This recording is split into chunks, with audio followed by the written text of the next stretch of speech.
Bruce hier, BB2K Airsoft Channel. Schön, dass ihr wieder eingeschaltet habt. Ja, heute ist natürlich wieder Review-Zeit und ich habe was richtig Schönes von der Firma Umarex bekommen, und zwar die Top-Modelle vom HK416A5.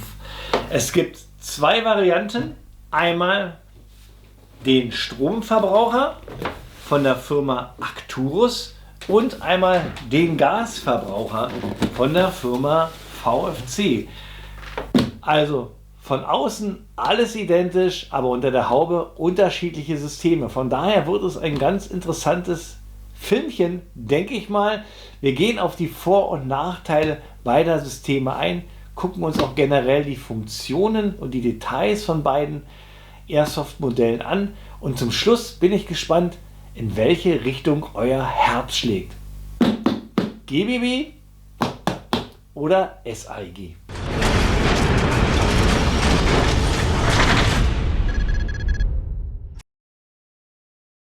Intros durch, da bin ich wieder. Ja, bevor wir anfangen mit dem Review hier zur HK416A5 von der Firma Umarex bzw. VFC bzw. Arcturus, möchte ich an dieser Stelle erstmal einen herzlichen Dank raushauen an die Firma Umarex, die mir die beiden Modelle hier für das Review zur Verfügung gestellt haben, damit ich euch das zeigen kann. Ja, super klasse Sache.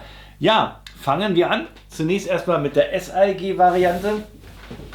Das ist hier von Arcturus. Es gab auch, oder beziehungsweise gibt es ja auch noch von Umarex eine VFC-Variante, dann gibt es auch noch eine Zyber-Variante. Preislich alles ziemlich unterschiedlich. Die Sportsline-Variante von Zyber zum Beispiel kostet so um die 250 Euro, wenn man Glück hat sogar 230.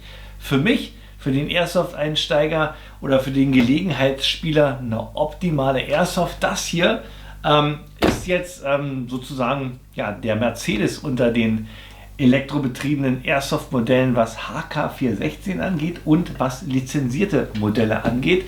Diesmal nicht von VFC, wie sonst typisch, sondern mal von einer anderen Firma. Das Ganze kostet hier um die 499 Euro. Wenn ihr ein bisschen schaut in den unterschiedlichen Shops, könnt ihr sogar ein paar Schnapper machen. Dann geht das Ganze auch mal für 450 Euro weg. Ja, schauen wir uns zunächst erstmal den Lieferumfang von der Arcturus an. Kommt hier in den standardmäßigen HK-Kistlein. Unterschied, wenn man den aufmacht, erkennt man sofort, das kann nicht VFC sein, denn statt Pappe haben wir jetzt als Innenleben hier Schaumstoff. Haben wir erstmal eine Abdeckung, um das gute Stück hier zu schützen. Dann haben wir eine Anleitung, einen Sicherheitshinweis von der Firma Umarex, und dann halte ich das mal hier rein. So sieht das Ganze dann aus, wie es euch präsentiert wird, wenn ihr es auspackt. Also richtig schön sauber gebettet in Schaumstoff. Gefällt mir erstmal im Vergleich zu VFC wesentlich besser. Dann haben wir dabei ein Mid-Cap-Magazin mit einer Kapazität von 120 bzw. 30 Schuss. Könnt ihr umschalten, und wenn ihr euch das mal anschaut, auch das aktuelle HK-Design vom HK416 Magazin feiere ich ordentlich ab. Dann habt ihr natürlich die Airsoft selber. So sieht sie aus. Richtig schön schwer, richtig schön solide gefertigt. Ein richtig wie aus dem Vollen gefräst, macht einen richtig guten Eindruck. Dazu gibt es hier noch diverse Sechskantschlüssel und hier nochmal einen Adapter, wo ihr von T-Stecker auf Tamir umschalten könnt. So, jetzt geht's weiter. Machen wir den nächsten Karton auf. Kommen wir jetzt zur GBB-Variante, und zwar von der Firma VFC. Ja, es gibt Alternativen. Gasbetriebene HK416 gibt es eigentlich gar nichts. Da liegt das Monopol bei VFC. Kostenpunkt für diesen Karton bzw. zu dem Inhalt 650 Euro. Ist schon mal ein satter Aufpreis zur elektrobetriebenen Variante. Auch wenn ihr da ein bisschen schaut, könnt ihr auch Schnäppchen machen.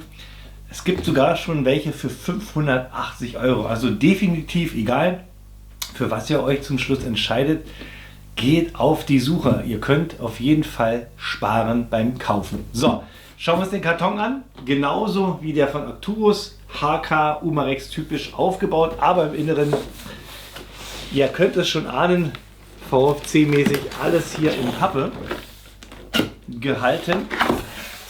Sieht das nämlich so aus. Ja, finde ich persönlich immer nicht so schön, gerade für den Preis. Also ich persönlich, ich bin ja ein bisschen Verpackungsfetischist, erwarte ich immer ein bisschen mehr. Ja, holen wir das mal raus. Was kriegt man hier für sein Geld? Zunächst erstmal einen Speedloader und hier auch nochmal ein Sicherheitshinweis und eine Anleitung. Dann haben wir hier ein Gasmagazin mit einer Kapazität von 35 Schuss und dann hier nochmal durch 2 Pappen gesichert die HK 416A5. Ich habe euch extra mal 2 verschiedene Farben hier für das Video ausgesucht. Die VFC gibt es auch in Schwarz, sowie es auch die Arcturus selbstverständlich auch tannfarben zu kaufen gibt. Ja, machen wir ganz kurze Real Steel Facts. HK416. Wenn man sich das Gewehr anschaut, merkt man sofort, was hier Pate stand. Natürlich Colt M4 bzw. M16. So wundert es nicht, dass die erste Bezeichnung HKM4 war, gab aber dadurch eine kleine Klage von Colt. Ja, und Heckler & Koch doch ziemlich frech ist, haben sie dann aus HKM4 einfach mal HK416 gemacht. Anspielung auf M4 und M16.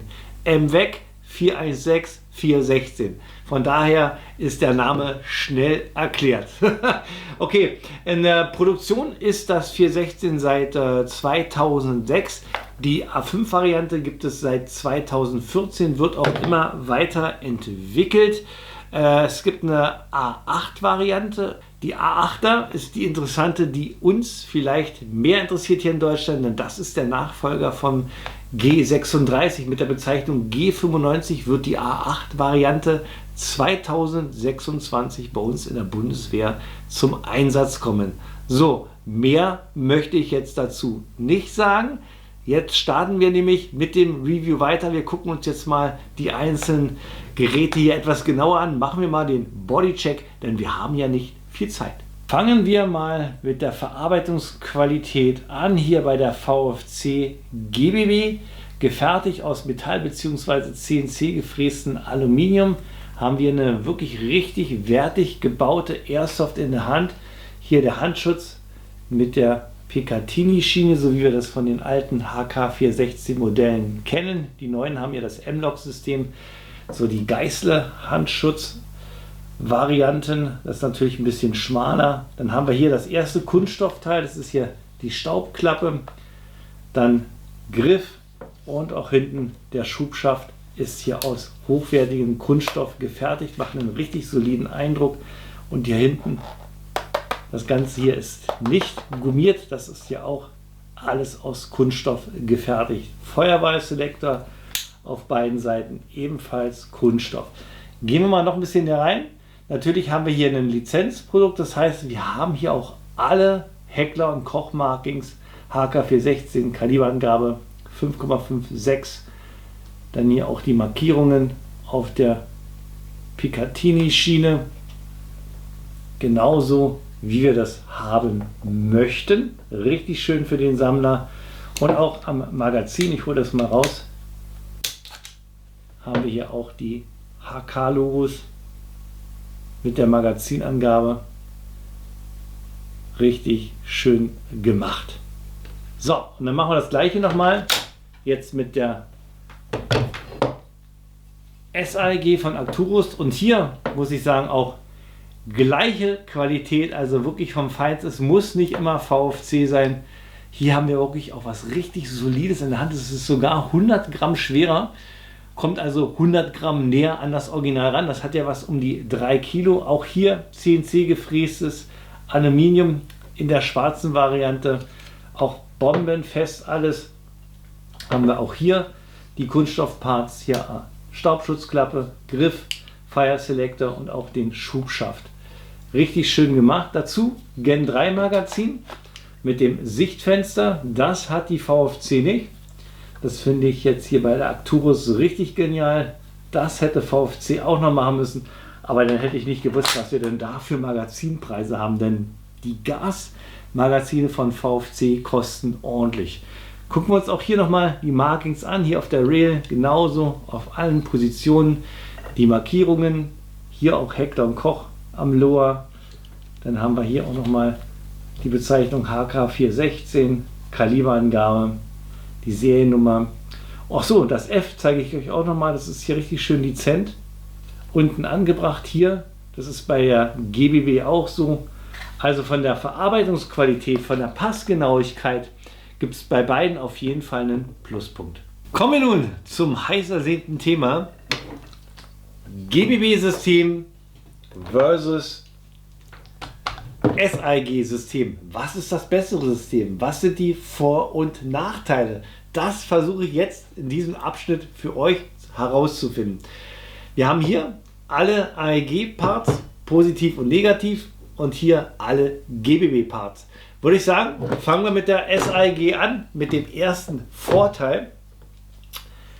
Die SIG wird mit einer Batterie betrieben, hier so einer zum Beispiel, und je nach Batterietyp und Leistung, ja, ich schätze mal so, sagen wir mal 25 Euro, ist eine einmalige Anschaffung, die könnt ihr jederzeit wieder aufladen. Und das Tolle ist, mit einem Akku kommt ihr definitiv über einen ganzen Spieltag, könnt ihr tausende von Schüssen mit raushauen. Und das finde ich ist eine richtig schöne Sache. Und da haben wir auch schon den ersten Nachteil bei einer GBB. Funktioniert natürlich nicht mit Strom, sondern mit Gas. Ja? Ihr braucht zum Spielen eine Gasflasche. Das heißt, ihr müsst immer 1 oder 2 Flaschen mit im Headquarter in euren Rucksäcken haben. Und ja, je nach Gaseffizienz von so einem GBB-System könnt ihr schon nach einer Magazinladung auffüllen, nach 2 Magazinladungen oder nach 3 Magazinladungen. Wie gesagt, ist abhängig, wie hier die GBB gebaut ist. Und so eine Gasflasche kostet so um die 9 Euro. Weiterer Nachteil ist, wenn ihr eine volle Flasche habt, habt ihr hier mehr Druck im Gasmagazin beim Einfüllen, als wenn ihr hier ja nur noch eine leere, halbleere habt. Dann ist die Leistung, die im Magazin ist, auch nicht so dolle. Von daher sehr kostenintensiv. Nachteil für GBB. Weil wir jetzt schon bei der GBB sind, machen wir weiter. Nächster Negativpunkt. Das Magazin. Zunächst haben wir hier eine geringe, wenn auch authentische Magazinkapazität hier, bei der hier also von 30 Schuss, je nach GBB Magazin bzw. GBB Airsoft habt ihr 30, 40, 50 Schuss. Ist meist so aufgebaut nach der Realität, nach dem Real-Stil. Kostenpunkt, auch noch so ein Ding, so ein Teil hier kostet 70 Euro. Geringe Kapazität, teurer Preis und Gewicht und noch dazu, nächster Nachteil, sehr anfällig. Wenn ich das jetzt hier fallen lasse, könnte es sein, dass ich mir vielleicht das Ventil kaputt mache, dass ich mir irgendwie eine Dichtung kaputt reiße. Also das ist auch nicht so schön. Und wenn ihr überlegt, wenn ihr damit jetzt spielen wollt, ihr habt ihr nur 30 Schuss im Magazin, müsst ihr auch eine gewisse Anzahl hier am Plattenträger haben. Vielleicht minimal 3 Magazine, maximal 6 Magazine. Da habt ihr 180 Schuss, ja, mit 6 Magazinen und 6 mal 70 Euro. Rechnet euch das aus. Ich sage euch den Preis nicht. Unmenge Kohle hier am Plattenträger und das Ganze ist auch noch sehr, sehr frontlastig. Also definitiv Nachteil bei GBB Gasmagazin. Und da haben wir leider schon wieder einen Vorteil für die Elektrofraktion. Schauen wir uns hier das Magazin an. Wesentlich leichter, kostengünstiger, also um die 15 Euro, sagen wir mal hier so ein Magazin. Die Kapazität reicht von Low Cap, sind denn auch so 30 Schuss wie bei dem hier. Habt ihr auch 120 Schuss, 300 Schuss. Und das Tolle ist, preislich absolut günstig. Wenn das mal runterfällt, auch nicht so dramatisch. Und die Magazine sind so weit wie möglich kompatibel zueinander. Also wenn ich jetzt hier ein VFC-Magazin habe, kann ich das auch in von einem M4 von einem anderen Hersteller reinstecken oder auch umgekehrt. Das heißt sogar bei so einem Airsoft-Spiel, wenn mir mal die Munition ausgehen sollte, kann mein Kollege und Partner mir einfach mal ein Magazin rüberwerfen. Alles gar kein Problem. Ist hier bei dem GBB-Magazin nicht so. Also es kommt auch noch so als negativ, dass ihr VFC passt nur in VFC, GAK nur in GAK, WE nur in WE. Und das ist natürlich auch noch ein Nachteil. Habt ihr hier bei der elektrobetriebenen auf jeden Fall einen Vorteil. So, wir sind bei der SAEG. Bleiben wir wieder an der Seite. Ein weiterer Vorteil. Das Teil ist hier witterungsunabhängig. Ihr könnt im Hochsommer bei 40 Grad spielen, ihr könnt hier im Winter bei minus, weiß ich nicht, 20 Grad spielen. Das ist alles kein Problem. Die Airsoft läuft hier wie geschmiert, egal ob heiß oder kalt. Und da haben wir den nächsten Vorteil. Wir haben hier auch eine konstante Leistung.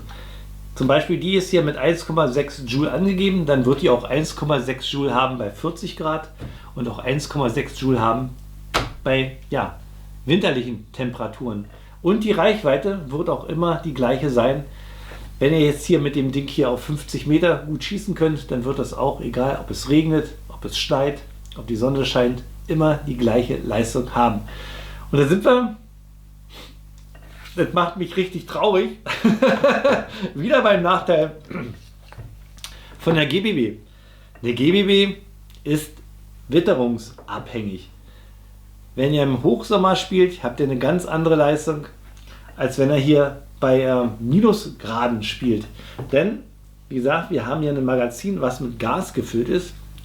Wenn es draußen richtig warm ist, habt ihr hier mehr Druck, als wenn es kalt wird. Zumal wenn ihr jetzt hier mit schnell schießt. Wenn ich jetzt schieße, wird hier das Ventil geöffnet, Gas strömt aus, das Magazin kühlt durch das Ausströmen von dem Gas immer ein bisschen ab. Wenn es jetzt heiß ist, wärmt sich das Magazin natürlich sofort wieder auf. Wenn es kalt ist, ja eher schwierig. Kalt zu kalt, kann nur kalt sein. Wir sind hier anfälliger, das System wird träge, es kommt ja zum Cooldown und das ganze System verreckt. Von daher Nachteil GBB. Nächster Nachteil, ich habe ja euch gesagt, der Druck lässt ja hier beim Magazin nach. Das heißt, wenn ich ein volles Magazin habe, habe ich eine ganz andere Leistung, eine ganz andere Präzision und Reichweite, als wenn das Magazin hier kurz vorm Ende steht. Von daher bin ich von der Reichweite abhängig vom Gasdruck, von der Temperatur, von der Leistung. Und das im Vergleich zum SAEG haben wir hier nur einen Nachteil. So, weil wir schon bei den Nachteilen sind, weiteres Nachteil ist erstmal der Preis. Muss man ja auch mal sagen. Die 416er hier, die kostet jetzt 650 Euro und die hier kostet 499 Euro. Ist halt von der Qualität, vom Aufbau, von den Markings her genau gleich, aber ihr könnt sagen, GBB ist immer teurer. Nächster Negativpunkt. Und ich bin jetzt wirklich schon ganz deprimiert. Ja, muss ich aber auch sagen, wartungsanfällig. Ja. Eine GBB, da muss man viel Zeit investieren. Nach dem Airsoft-Spiel müsst ihr das ganze System reinigen, den Dreck rausmachen, neu schmieren. Ihr müsst schauen, wie sind die Dichtungen, sind die noch in Ordnung? Müsst ihr die Dichtungen tauschen? Müsst ihr dann nochmal Silikonöl ranmachen?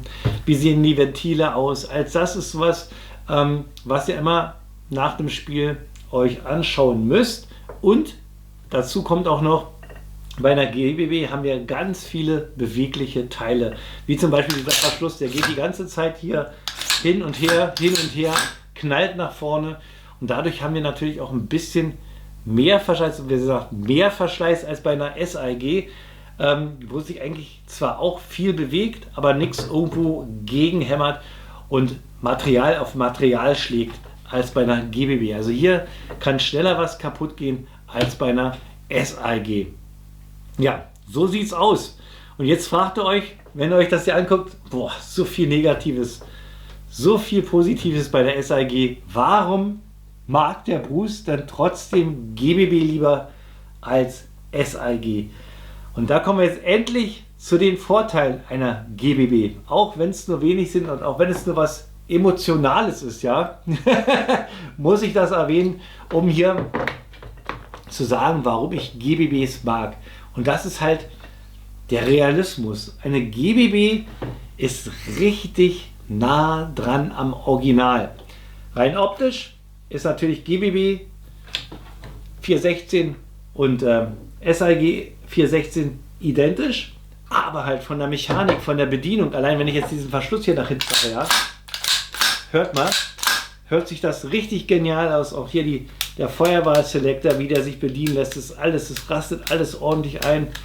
Der Bolt Catch funktioniert, nach dem letzten Schuss bleibt der Verschluss hinten.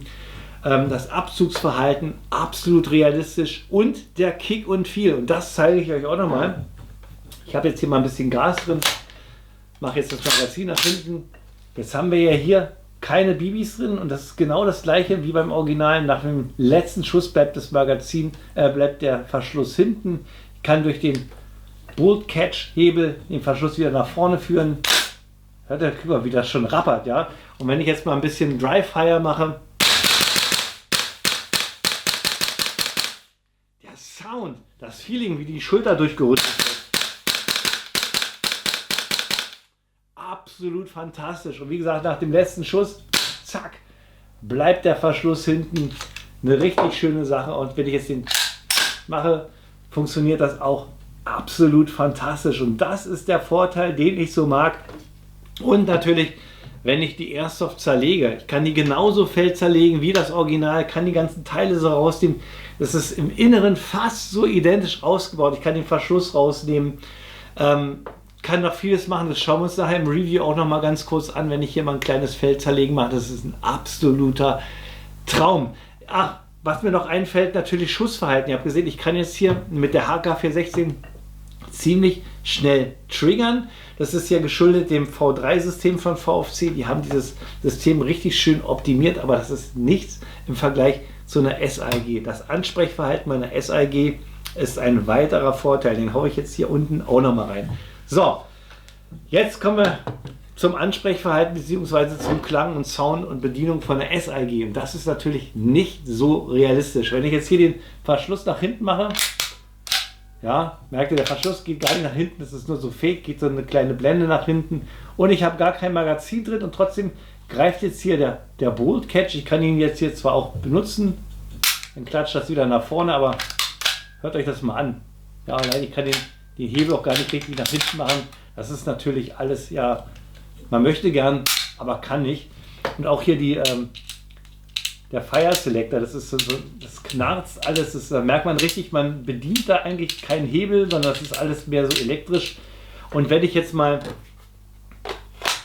den Klang mir anhöre,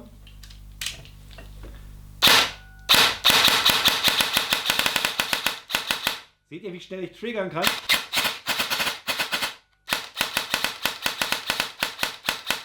Kein Verschluss geht nach hinten. Vom Klangbild super, super langweilig, aber vom Ansprechverhalten einfach fantastisch. Ich mache es nochmal mit dem hier, damit ihr nochmal Unterschied habt.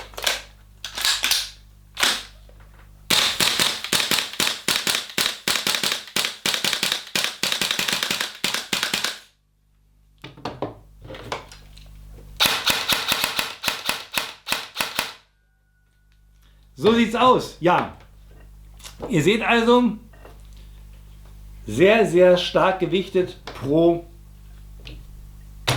Elektro-Tacker. Weiter geht's mit den technischen Daten. Von der Arcturus blende ich euch die Daten hier ein, von der VFC hier. Ich werde jetzt im Anschluss den Chrono starten. Bei der GBB mache ich natürlich auch den Gaseffizienztest. Das heißt, ich gucke, wie viel Schuss kann ich mit einer Gasladung raushauen. Bei der elektrobetriebenen mache ich das natürlich nicht und teste, wie lange der Akku hält. Ich denke mal, wir wollen ja auch irgendwann mal fertig werden. Vertraut mir, das hält ewig. Hier schaue ich mir einfach nur an, ob die Chronoleistung mit den Angaben vom Hersteller übereinstimmt. Ja, und danach geht es dann zum Schusstest auf 30 Metern und dann schieße ich einmal mit der elektrischen und einmal mit der GBB und danach sehen wir uns dann wieder.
absolut Top-Ergebnis.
Kommen wir zu den Details und Funktionen. Starten wir zunächst erstmal mit der elektrischen von Arcturus. Da haben wir hier einen 14 mm Negativgewinde angebrachten Mündungsfeuerdämpfer. Den könnt ihr natürlich abschrauben und den gegen einen Tracer oder Muzzlefish-Generator tauschen.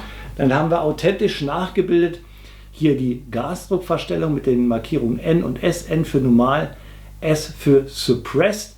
Ist nur angedeutet, ich kann den hier nicht bewegen. Ist fest, aber schön, dass Arcturus daran gedacht hat. Dann haben wir hier natürlich den traditionellen Handschutz aus CNC gefrästem Aluminium mit den Schienen auf allen Seiten, mit den Markierungen, mit den Zahlen drauf. Wichtig, wenn ihr zum Beispiel immer einen Griff an der gleichen Position haben wollt, braucht ihr euch nur die Zahl merken und dann geht das ab. Ihr könnt den Griff auch abschrauben, den Handschutz hier durch diese Schraube einfach lösen. Und dann könnt ihr euch was Modernes ranmachen, zum Beispiel so ein Geißle, so ein M-Lock-System, um das Ganze hier ein bisschen schmaler zu machen. Die obere Schiene ist wie beim Original durchgehend. Wir haben jetzt hier auf dem Upper auch noch eine Rail. Also habt ihr hier genug Platz, um euch hier eine Optik optimal anzubringen. Vorne haben wir wie beim Original eine Notvisierung, die wir aufklappen können. Rastet auch schön ein, hat wenig Spiel. Also beim Bewegen wackelt es nicht, lässt sich hier einklappen. Und dann haben wir hier auf der hinteren Seite haben wir auch eine Visierung, die hat aber wie beim Original hier dieses Quick-System. Braucht ihr einfach nur hier drauf drücken, anbringen, dann rastet das hier ein, lässt sich aufklappen und das könnt ihr auch noch verstellen von rechts nach links. Ist aber wie beim Original richtig klasse. Wenn ihr hier eine große Optik raufbringt und das stört, könnt ihr das ganz schnell halt einfach abmachen. So, und dann sind wir auch schon bei den Bedienelementen angekommen. Da haben wir auf der rechten Seite die Staubschutzklappe aus Kunststoff. Diese springt authentisch auf. Wenn beim Schießen nicht. Die springt nur auf, wenn ich den Ladehebel nach hinten betätige. Ich mache das mal nur so ein bisschen. Hier die Entriegelung nach hinten, das ist genauso wie beim Original. Und jetzt, wenn ich den Ladehebel nach hinten mache, schaut mal, klappt das Ganze auf. Der Verschluss geht aber nicht den ganzen Weg nach hinten, sondern nur so ein bisschen. Ja, das ist wirklich fake, weil der Verschluss ist hier nur angedeutet, es ist nur eine Blende. Wenn ich das jetzt ganz nach hinten mache, bleibt das Fenster hier ein Stückchen weit offen und gibt hier den Weg frei für die Hop-Up-Justierung. Da könnt ihr an dem Drehrädchen euer Hop-Up perfekt justieren. Und das Schöne ist, dass hier der Bolt Catch in Anführungszeichen greift. Das heißt, ihr braucht also nicht den Hebel die ganze Zeit nach hinten halten und hier drehen. Ihr habt das natürlich ein bisschen gemütlicher. Und wenn ihr fertig seid, könnt ihr den Bolt Catch Release Hebel betätigen. Da wir hier die A5 haben, haben wir das auf beiden Seiten. Und zwar einmal hier oder halt traditionell auf der Seite. Wenn ihr hier drauf drückt oder hier drauf drückt, fährt das Ganze wieder zurück. Ich mache das mal. Zack. Zeige es euch auch noch mal auf der anderen Seite. Ja, wenn ich jetzt hier drauf drücke, fährt das Ganze auch zurück. Dann haben wir, ich klappe hier mal zu, haben wir natürlich den Magazinlöseknopf auf der rechten Seite, wie wir das von M4 Magazin kennen. Draufdrücken geht das Magazin raus. Und auf der anderen Seite haben wir das auch. Und zwar hier unten. Wenn ihr jetzt hier drauf drückt, könnt ihr auch hier das Magazin rausnehmen. Feuerwahlselektor auch beidseitig. Könnt ihr hier auf Dauerfeuer, Einzelfeuer und Sicherung stellen. SAG haben wir hier natürlich nur in Deutschland, von daher ist Dauerfeuer auch nur Einzelfeuer. Was ihr sehen könnt, ich kann sogar den Hebel hier auf Safe stellen, obwohl nicht durchgeladen ist. Das ist auch typisch SAG, weil so eine SAG ist immer geladen, egal ob ich durchgeladen habe oder nicht, ist dem System geschuldet. Von daher kann ich hier immer sichern, egal in welchem Zustand sich die Waffe befindet. Und natürlich auch auf beiden Seiten kann ich das Ganze machen. Ist ein bisschen hakelig, rastet nicht so sauber ein, wie wir das hier von anderen Modellen kennen. So, Ansprechverhalten hatten wir ja schon gezeigt. Das Ding rattert ohne Ende durch. Machen wir weiter. Dann haben wir hier hinten die Möglichkeit der Gewehrriemenaufnahme. Buffertube hat keine Feder drin, sondern ist sozusagen das Batteriefach. Dann haben wir hier den Schubschaft aus Kunststoff. Schaftkappe schön gummiert. Habt ihr die Möglichkeit 6 Positionen einzustellen. Schön markiert hier auch am Fenster. Rastet das Ganze ordentlich ein. Ja, auch in der hinteren Position richtig schön fest. Kaum wackeln, kaum klappern. Richtig solide gemacht. Aber da wir jetzt hinten sind, zeige ich euch mal, wie man hier die Batterie einlegt. Auf der Unterseite hier von der Schaftkappe habt ihr hier diesen kleinen Plastikhebel. Wenn ihr den Richtung Schaftkappe drückt, könnt ihr die Schaftkappe nach unten abziehen. So sieht sie aus. Und das gibt jetzt den Weg frei auf die Batterie. Ihr könnt hier innen so ein bisschen Kabel sehen, und damit er besser rankommt, schiebt euch den Schaft einfach nach vorne. Und dann seht ihr schon, guckt hier das Kabel raus. Das ist hier ein T-Stecker. Ich empfehle euch auch, Batterien mit T-Stecker zu verwenden. So, jetzt haben wir aber ein kleines Problem.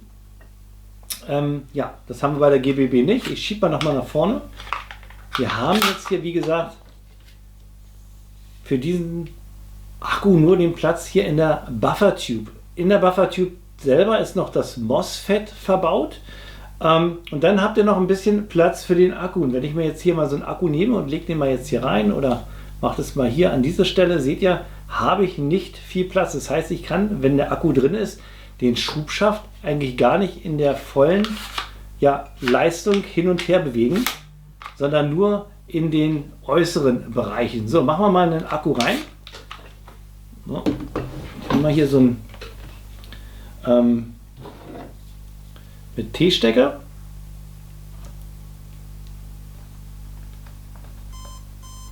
Hört ihr? Jetzt piept es, das MOSFET reagiert jetzt. Jetzt schiebe ich hier den Akku rein. So, gucken, ob ich den so reinkriege. Das ist alles, wie gesagt, ein bisschen eng. So, und jetzt kann ich wieder den Hebel, so, jetzt verstecke ich sozusagen die ganze Kabellage, und dann mache ich hier die Schaftbacke wieder drauf. Und jetzt seht ihr, wenn ich das jetzt einfahren will, ja, bleibt es hier an dieser Position hängen. Das ist jetzt Position 4. Wenn ihr einen kleineren Akku benutzt, zum Beispiel den hier, könnt ihr natürlich noch ein bisschen Bewegung raushauen. Und ihr habt auch gesehen, im Lieferumfang ist ja auch noch mal ein Adapter dabei, damit ihr von T-Stecker auf Tamiya gehen könnt. Aber ich würde das auf jeden Fall weglassen. So, jetzt haben wir den Akku verbaut. Gucken wir uns doch noch mal das Ansprechverhalten an. Das habt ihr ja schon gesehen bei meinem GBB SAG-Vergleich. Ich gehe mal hier auf Einzelfeuer. Wir haben hier einen Mikroswitch und der macht ein schönes Triggerverhalten. Ich habe irgendwie so ungefähr so 4 mm. Dann löst der Schuss, Resetpunkt, nur 1 mm. Und so kann ich richtig schnelle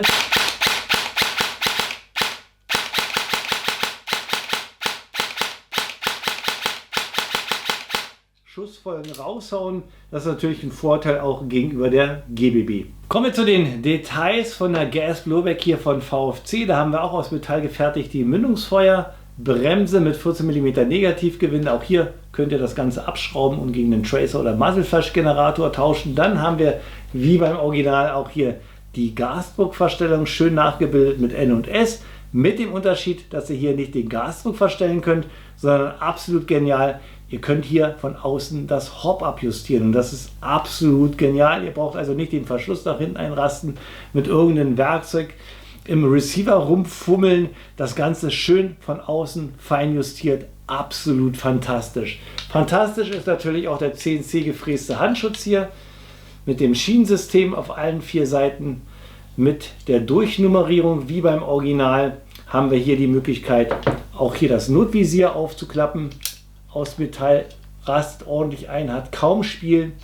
Wir haben natürlich hinten die Visierung zum Aufklappen, die ihr auch in der Richtung verstellen könnt, rechts und links. Natürlich auch wie beim Original mit der Quick Release hat ihr die Arcturus aus. Absolut fantastisch. Und dann habt ihr hier eine schöne, lange durchgehende Rail, wo ihr euch alle möglichen Optiken anbringen könnt. Und da sind wir auch schon bei den Bedienelementen angekommen. Fangen wir mit der Staubschutzklappe an.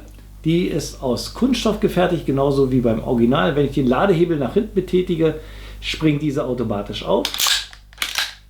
Ihr seht, der Verschluss bleibt in der hinteren Position jetzt hängen, authentisch, weil ich hier ein leeres Magazin drin habe. Schaut euch das mal an, das Patronenauswurffenster ist komplett offen, genauso wie beim Original, absolut fantastisch. Mit dem Verschlussfanghebel auf der rechten Seite kann ich den Verschluss wieder nach vorne bringen.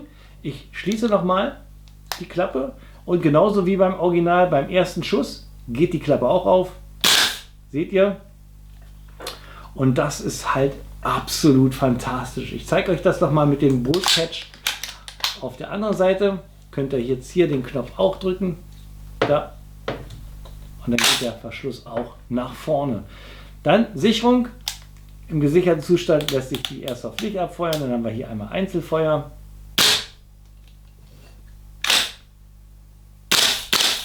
Und hier auch Einzelfeuer, da wir in Deutschland leben. Wunderbar. Dann haben wir den Magazinlöseknopf auf der rechten Seite. Und dann haben wir natürlich den Magazinlöseknopf auch nochmal auf der anderen Seite. Also ihr seht, für Rechts- und Linkshänder ist hier alles absolut fantastisch gefertigt.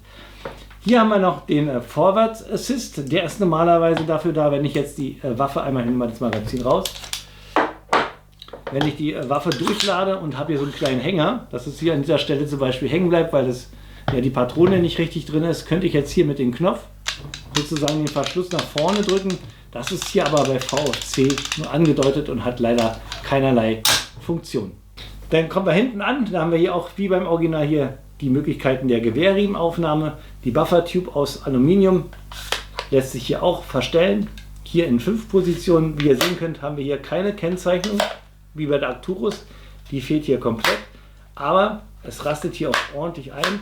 Und da wir hier keinen Elektrotacker haben, stehen uns natürlich die ganze Länge komplett zur Verfügung. Ist eine richtig tolle Sache. Hinten Schaftkappe, ist leider aus Kunststoff, nicht gummiert. Hätte ich gerne auch aus Gummi gesehen. Kommen wir nochmal zum Griff. Der ist authentisch und natürlich nicht so dick wie hier bei der Arcturus. Und ich muss ehrlich sagen, hätte ich das nicht vorher gewusst, hätte ich das gar nicht mitgekriegt, wie schön es ist, wenn man so einen dickeren Griff hat. So, gucken wir uns mal das Abzugsverhalten an. Jetzt habe ich den Druckpunkt. Jetzt löst der Schuss, Resetpunkt, auch ungefähr 2 bis 3 mm, hört man ein schönes Knacken.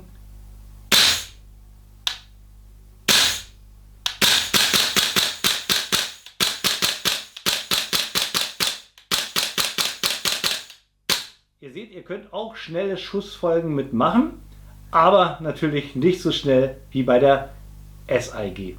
Thema Energieanpassung. Ihr könnt bei der SAEG von Arcturus die Energie einstellen, aber auch bei der GBB hier von VFC. Bei Arcturus haben wir ein Feder-Schnellwechselsystem.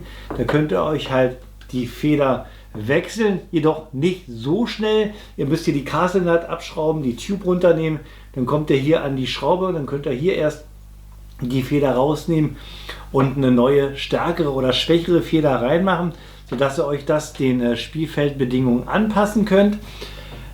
Das ähnliche oder beziehungsweise fast das ähnliche, eher mehr was ganz anderes, hat hier die GBB. Hier haben wir natürlich kein Federschnellwechselsystem. Hier haben wir von VFC das Endpass-System verbaut. Das ist sozusagen ein eine Einstellmöglichkeit, wie viel Gas nach vorne geht für die Beschleunigung der Bibis und wie viel Gas nach hinten geht für den Repetiervorgang. Das könnt ihr mit einem Sechskantschlüssel einstellen. Wenn ihr mehr öffnet für die Beschleunigung der Bibis, habt ihr natürlich mehr Leistung. Das heißt aber auch, der Recoil geht zurück. Wenn er da übertreibt, kann es durchaus sein, ich übertreibe mal, dass ihr nach jedem Schuss manuell repetieren müsst. Oder halt umgekehrt könnt ihr auch die Leistung verringern, indem ihr mehr öffnet Richtung Recoil. Von Werk aus ist das 50-50 eingestellt. Da habt ihr so eine, habt ihr gesehen im Chrono zwischen 1,5 und 1,6 Joule. Ihr könnt das Ganze aber auch aufdrehen auf 2 Joule oder könnt sogar nach runter gehen, dass ihr hier auf 0,9 oder 1 Joule kommt. Also auch eine ganz perfekte Geschichte, was sich VFC da hat einfallen lassen. Wo ich von den Pro und Kontras zwischen GBB und elektrobetriebener Airsoft gesprochen hatte, hatte ich ja bei den Gas Blowback Systemen erwähnt, dass dieses sehr, sehr authentisch und sehr nah ans Original geht, was Bedienung und Funktionsweise angeht. Und ich hatte euch auch gesagt, selbst das Feldzerlegen und die Internals ähneln sehr dem Original. Und ich denke mal, wir nutzen jetzt die Chance und ich zeige euch mal, was ich meine. Wir zerlegen mal hier die HK 416 feldmäßig. Nehmen mal den Verschluss raus. Ich zeige euch mal das Innenleben und dann werdet ihr sehen und verstehen, was ich meine. Ja, fangen wir an. Zunächst müsst ihr hier den Pin rausdrücken. Ich habe das schon mal ein bisschen vorgemacht, weil normalerweise braucht ihr dazu einen Hammer. So. Dann ist der Pin draußen, rastet hier auch von selber ein, selbstsichernd und dann könnt ihr Upper und Lower aufklappen und dann habt ihr schon mal die Sicht auf das Innenleben und ihr seht, das sieht sehr, sehr authentisch aus. Ja, ich kann jetzt auch den Verschluss rausnehmen, dazu den Ladehebel ein bisschen schieben. Schaut euch mal den Verschluss an. Ja, der hat hier auch diese Rifflung, wo der Vorwärtsassist ansetzt. Dann haben wir hier auch vorne den Verschlusskopf, sieht auch ziemlich authentisch aus. Das ist hier aber das Nozzle. Ja. Und hier unten haben wir die Öffnung, wo das Gas rausströmt, wo man auch das Endpass verstellen kann. Aber sonst sieht das sehr, sehr authentisch aus. Ich nehme jetzt noch den Ladehebel raus. Ja. Ich kann auch mal die Feder von der Buffer Tube rausnehmen, wie beim Original. So. Ja. Also es ist wirklich richtig, richtig schön authentisch aufgebaut. Schauen wir uns gleich nochmal die Internals an. Hier von der VFC. Alles, also fast alles aus Stahl gefertigt. Hammer, Firepin, Bolt Catch, Magazinrelease, Disconnector, alles aus Stahl. Einzig hier der Abzug selber ist aus Aluminium gefertigt. Dennoch sehr, sehr hochwertig. Also hier geht euch auf jeden Fall definitiv so schnell nichts kaputt. Also für mich, ihr seht, richtig, richtig cool. Ihr könnt eine GBB wirklich so zerlegen wie das Original. Das habt ihr natürlich bei einer SAG nicht. Wenn ich das Ganze hier auseinander nehme, kann ich das nicht aufklappen. Gibt zwar so ein System auch mit so einer Split-Gearbox, aber hier müsst ihr den Pin lösen, das Ganze abziehen und dann habt ihr hier so eine Gearbox drin und das sieht natürlich nicht so authentisch aus wie bei einer GBB. Und da sind wir am Ende von meinem Review angekommen. Zumal Review kann man eigentlich nicht so sagen. Eigentlich mehr war das eine Übersicht über beide Modelle der HK416 in der Elektro-Variante und in der Gas-Blowback-Variante aus dem Hause Umarex. Einmal Hersteller Arcturus, einmal VFC. Die Pro und Kontras zum Schluss lasse ich weg. Ich denke mal, ihr habt die selber für euch jetzt zusammensammeln können, zumal ich ja die Unterschiede zwischen GBB und Elektro-Airsoft auch nochmal aufgelistet habe, spare ich mir das hier am Schluss. Ich bin ja nicht in die Tiefe gegangen, was beide Systeme angeht, habe das alles in den Detailsfunktionen eigentlich nur mal angeschnitten. Wenn ihr da tiefgründigere Videos sehen wollt, dann schaut euch das Ganze bei Reapers Airsoft an. Der hat ja die Arcturus auseinandergenommen bis zur letzten Madeschraube und auch die VFC. Das spare ich mir an dieser Stelle. Ich hoffe, dass euch das Video dennoch ein bisschen Spaß gemacht habt und ob ihr auch Lust habt, jetzt ein paar Kommentare hier drunter loszulassen. Wie sieht es aus? Seid ihr Elektrospieler oder seid ihr GBB-Spieler? Geht ihr als GBB-Spieler auch auf ein Airsoft-Spiel, wo 90% nur Elektro unterwegs ist? Oder geht ihr nur auf GBB-Only-Spiele? Seid ihr Müllsammler? Seid ihr Sammler? Seid ihr Besitzer von beiden oder eine von den beiden und möchtet noch mal was loswerden an die Leute, die sich jetzt wahrscheinlich immer noch nicht überlegen können, hole ich mir jetzt eine GBB, hole ich mir jetzt eine Elektro, sollte es diese sein, sollte es eine andere sein? Schreibt das mal alles rege in die Kommentare. Ich denke mal, das wird für andere sehr, sehr hilfreich sein. So, kommen wir zum Schluss. Wer meinen Kanal noch nicht abonniert hat, klickt mal da oben drauf. Unten gibt es ein weiteres Video von mir. Ich beende dieses Review einmal mit der GBB.